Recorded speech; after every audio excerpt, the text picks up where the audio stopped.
Hey everyone, welcome back. Today I want to talk about dealing with anxiety.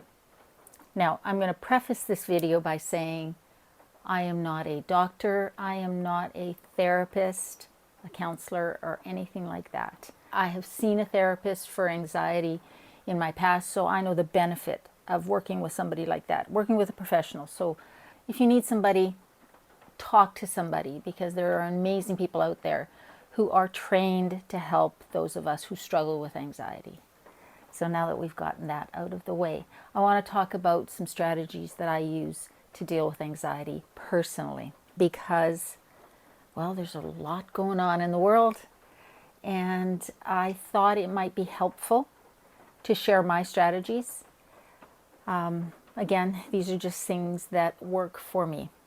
Today I'm going to talk about 6 strategies that I use to help me deal with anxiety. Because, like I said earlier, I struggle with anxiety. And it's something that I've always struggled with.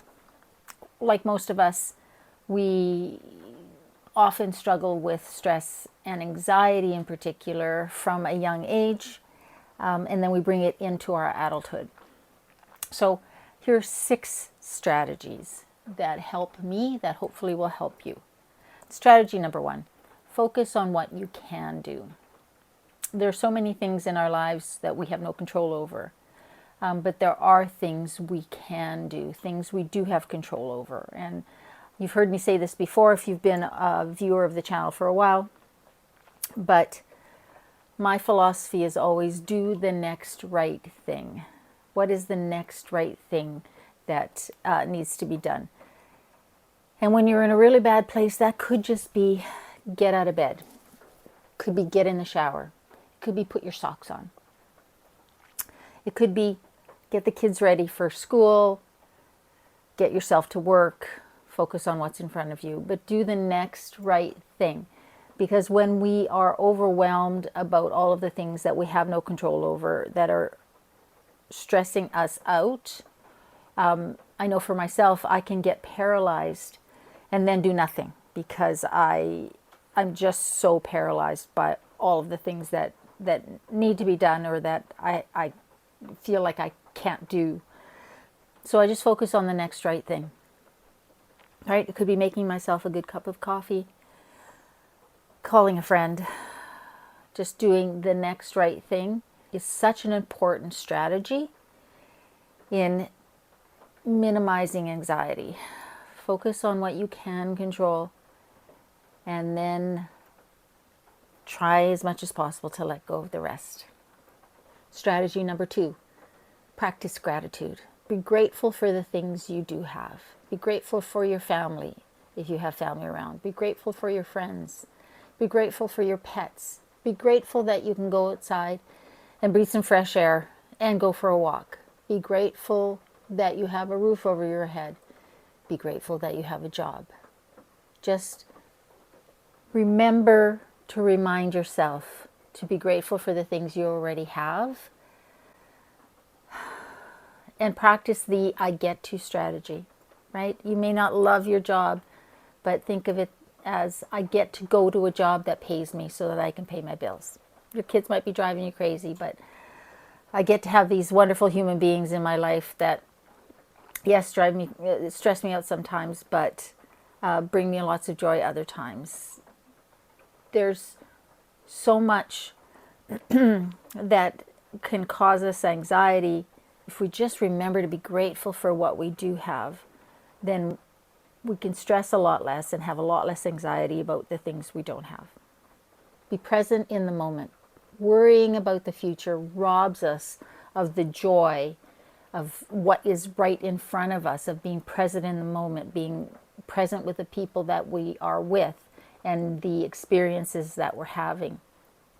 This is something that I've struggled with my whole life, because I am a worrier and I'm always worried about what the future will hold. And it's important to plan for the future so that it doesn't come out of nowhere and just take the feet out from under us as much as possible. But we need to remember to be present in the moment we're in, because if we're worried about the future, we're missing all of the joy that we could be having right now.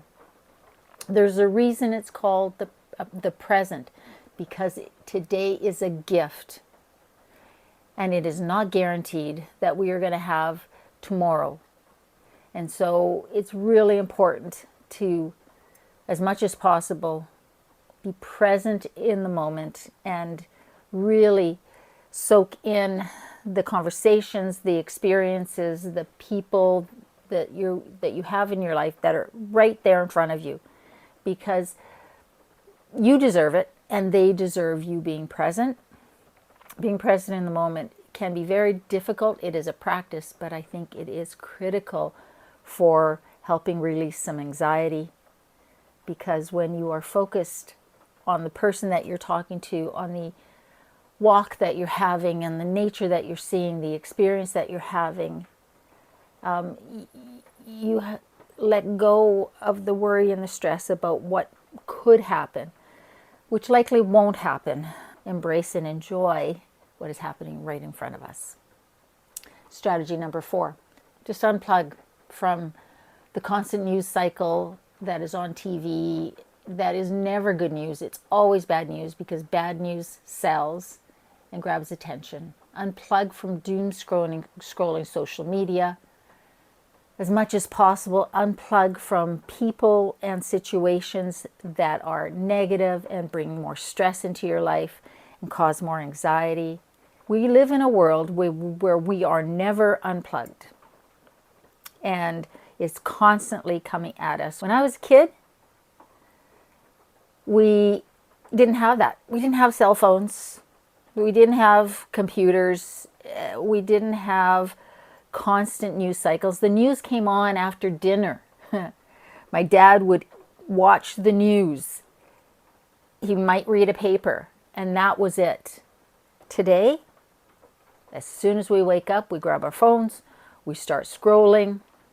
Before we know it, we have that feeling in the pit of our stomachs, because the world is going to hell in a handbasket, and it might be, but we have it right here all day, every day. And I've been struggling with this, because I have been really pulling back from social media, other than, a little bit of Instagram for work and obviously YouTube. I have been listening to the news once a day. I have been really trying to remove myself from that constant cycle, and it is helping so much, because I find I do that, I'm good, and then I get sucked back in because some crazy shit happens in the world, and I need to be informed, so I go on and I search that out, and before I know it, I have gone down that rabbit hole again. I am feeling anxious and I can't sleep. So here's the thing. You might be thinking, yeah, but Adelina, I need to know what's going on. Yes, we need to be informed, because things that are happening might actually affect us. But we don't need to be inundated. And that's what we are in this day and age. We are inundated with bad news only. And we forget that there's good news, that there's good people, that there's good things happening in the world, that our neighbors are not our enemies. And so unplugging can be an incredibly powerful strategy to reducing stress and anxiety in our lives. You don't have to have an opinion about everything. That's kind of a weird thing to say, but let me just go deeper into that. The Stoic Marcus Aurelius said, and I'm going to quote it because I want to make sure I get it right. He said, "You always have the option of not having an opinion. There's never any need to get worked up about things you can't control." And that's a really powerful quote, because while you can see things for what they are, right? You can look at them as objective pieces of information, but we don't always need to be the loudest voice on any topic. We don't always have to have an opinion about everything. We can just look at things and go, yeah, okay, I see that, I see that. We can inform our behaviors on what we see, but we don't always have to have an opinion. it's such a responsibility and a weight to always to feel like you always have to have an opinion about something, and you always have to be vocal about everything, about that opinion. We don't have to have an opinion about everything. It doesn't make us a bad person. It doesn't mean that we're burying our heads in the sand. We can be informed. We can, like I say, let that information direct how we move through the world. But we don't have to have a vocal, loud opinion. We don't need to be drowning out everybody else's opinion with ours. Because that's another thing that today's society is it's just huge, right? Everybody's got an opinion. And you know the expression, right? That opinions are like, and everybody's got one.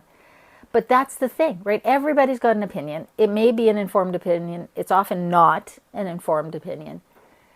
And the loudest opinion wins because we are a society of loudness. And as Marcus Aurelius says, you don't always have to have an opinion. It's okay not to. It's okay to just take it in as information and just keep everything else to ourselves. It's a lot more peaceful. There's a lot less anxiety because there's a lot less sort of conflict of conflicting opinions. There's a lot less stress around those conflicting opinions. Because again, in this world, everybody's got an opinion, and everybody's opinion is the right one. And it feels like everybody wants to push their opinion on the next person and drown out their opinion. Be informed, like I said earlier. Take in what's happening as points of interest, reference points, and keep your opinions to yourself unless you need to express it. But you don't always have to have an opinion. And finally, number 6, remember to breathe.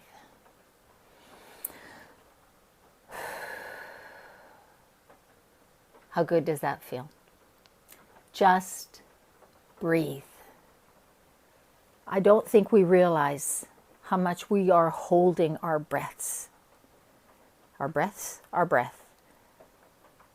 It is 2025 was a year of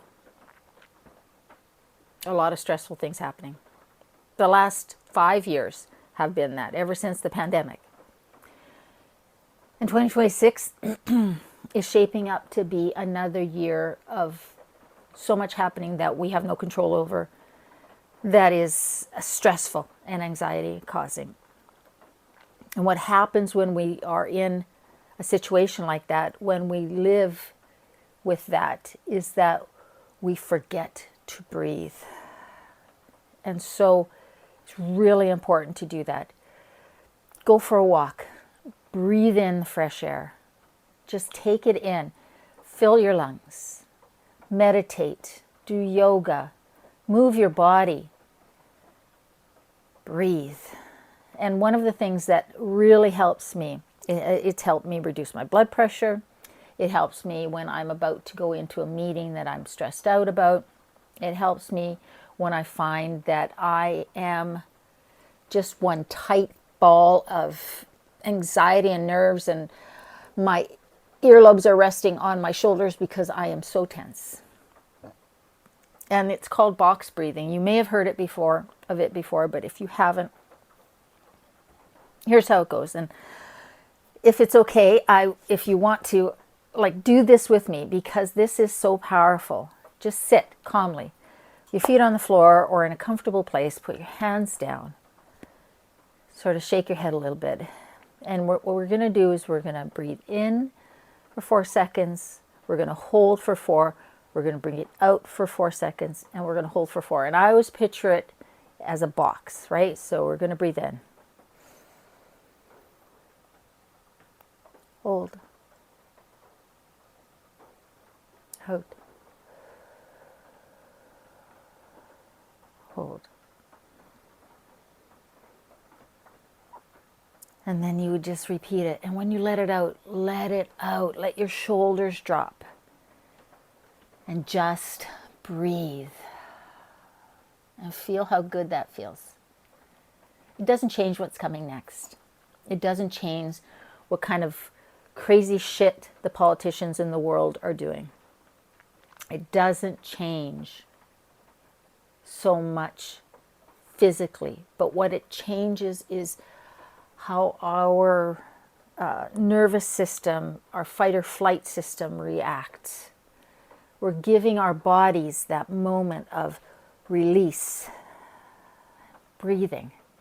It sounds simple, but I promise you, if you practice that, you will feel better. You will release stress and anxiety. This is why one of the reasons I love meditation and yoga so much, because it forces you to think about your breath, which we don't do very often in our crazy, busy, stressful world. So those are 6 strategies that I use that have really helped me release anxiety and sleep better, just in general. Again, I am not a doctor and I am not a therapist, and certainly I advocate for myself and all of us reaching out to those professionals when we need to. But every day, each day, as we're going through our worlds, there are things we can do to help reduce that anxiety, to help manage it, to help reduce our stress level. And they're simple things, but they're intentional things. And so we need to remember to do those things. I hope those have helped. If you have other strategies, please share them below so that we can all learn other strategies to help reduce our anxiety and our stress level in this world. I hope you guys are doing well. I hope you're staying safe. Remember, in a world that you can be anything, be kind, including to yourself. I love you, and I'll see you next time.